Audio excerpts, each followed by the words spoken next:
ইনশাআল্লাহ সুনিশ্চিতভাবে বলা যায় যে ঢাকা ইউনিভার্সিটিতে যেমন রেজাল্ট হয়েছে ঠিক এমনই একটি রেজাল্ট আমরা সেলিব্রেট করব খুব অল্প সময়ের মধ্যেই, আপনারা জানতে পারবেন ইনশাআল্লাহ। আমরা কনফিডেন্ট। জি আলহামদুলিল্লাহ, আমি আপনাকে স্বাগত জানাচ্ছি আমাকে সুযোগ দেওয়ার জন্য। আমরা সকাল থেকেই কেন্দ্রে ছিলাম এবং অত্যন্ত সুন্দর সুশৃঙ্খল পরিবেশে ভোট গ্রহণ শুরু হয়েছিল এবং যথাযথভাবেই সেটা শেষ হয়েছে। বিশেষ করে আমাদের রাজধানী স্কুলে কোনো রকমের কোনো হাঙ্গামা বা কোনো গ্যাঞ্জাম সংঘর্ষগুলো কিছুই হয়নি, খুব সুন্দর পরিবেশে হয়েছে। তবে আমরা আরও ঢাকা 12 আসনের যে সমস্ত কেন্দ্র রয়েছে কোথাও কোনো অপ্রীতিকর কোনো ঘটনা আমরা শুনিনি।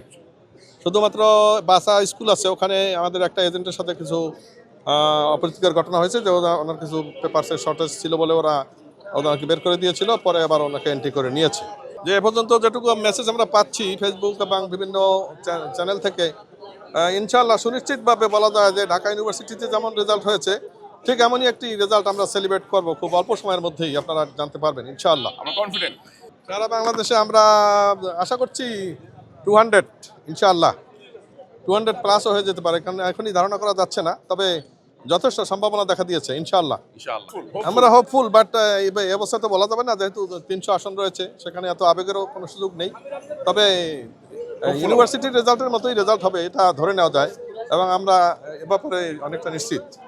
অন্য প্রার্থীর ব্যাপারে আসলে অন্য যে দল যারা রয়েছে এই জুলাই আন্দোলনের পরে তাদের মিশনের যথেষ্ট দন্যতা আমরা দেখেছি, যে কারণে মানুষ আসলে সেদিকে আকৃষ্ট হতে পারেনি, কারণ তাদের বিভিন্নমুখী কথাবার্তা এবং তাদের যে কেন্দ্রীয় প্রধান রয়েছেন তার যে বাচ্চা সুলভ কথাবার্তা, এগুলি মানুষ আসলে অনেকটা ভালোভাবে নেয়নি। হ্যাঁ, আমাদের আমির জামাতকে মানুষ সুন্দরভাবে অ্যাকসেপ্ট করেছে টপ টু বটম, ছোট বাচ্চারা থেকে শুরু করে বৃদ্ধ বয়সের সকল মানুষ।